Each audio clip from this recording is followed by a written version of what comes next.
শহীদ president Ziaur Rahman ও বেগম খালেদা জিয়ার সমাধিস্থল সর্বসাধারণের জন্য উন্মুক্ত করে দেওয়া হয়েছে।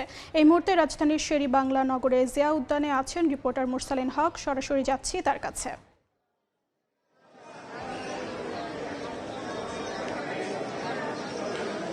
বিএনপি চেয়ারপারসন এবং সাবেক প্রধানমন্ত্রী বেগম খালেদা জিয়ার যে দাফনের জায়গাটি, অর্থাৎ বিএনপি প্রতিষ্ঠাতা শহীদ রাষ্ট্রপতি জিয়াউর রহমানের যে সমাধি, ঠিক তার পাশেই এই জায়গাটি দুপুর 12টার বলা চলে সামান্য কিছু সময় পরেই এই জায়গাটি ক্ষেত্রটি কিন্তু খুলে দেওয়া হয়, উন্মুক্ত করে দেওয়া হয়েছে।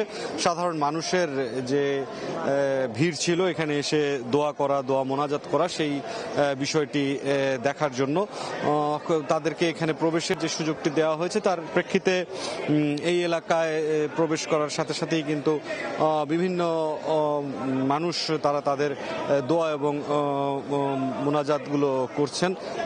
এই জায়গাটিতে আমরা খুব নিকটবর্তী জায়গায় বিএনপি চেয়ারপারসন এবং সাবেক প্রধানমন্ত্রী বেগম খালেদা জিয়ার যেই সমাধিটি রয়েছে, এই জায়গাটিকে আমরা চোখে দেখাচ্ছি এবং এখানে যারা এসেছেন তারা প্রত্যেকেই দোয়া করছেন, তারা মোনাজাতে আছেন।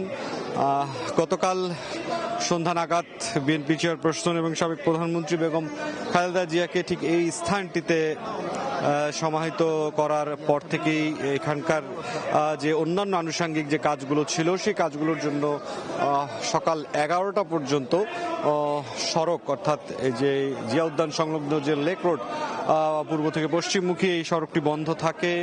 তারপর 11টার দিকে সেই সড়কটি খুলে দেওয়ার পর দুপুর 12টা নাগাদ এই যে এই সমাধি ক্ষেত্রটি কিন্তু সাধারণ মানুষের জন্য উন্মুক্ত করে দেওয়া হয়েছে এবং সে উন্মুক্ত করার প্রেক্ষিতে সবাই এখানে প্রবেশ করে যে দোয়া এবং কবর জিয়ারত সেগুলো করছেন। পাশাপাশি এই সমাধির পাশেই কোরআন খতমের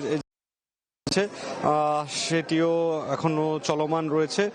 তারা এখানে এই আত্মার মাগফিরাত এবং শান্তি কামনায় বেগম খালেদা জিয়ার যে আত্মার মাগফিরাত এবং শান্তি কামনায় যে দোয়া, সেই কার্যক্রমটি কিন্তু পরিচালিত হচ্ছে। সার্বিকভাবে এখন পর্যন্ত এই জিয়া উদ্যানে শহীদ রাষ্ট্রপতি জিয়াউর রহমান এবং বিএনপি চেয়ারপারসন বেগম খালেদা জিয়ার সমাধি ক্ষেত্র থেকে এই ছিল সবশেষ পরিস্থিতি। যুক্ত ছিলাম রাজধানীর জিয়া উদ্যানে।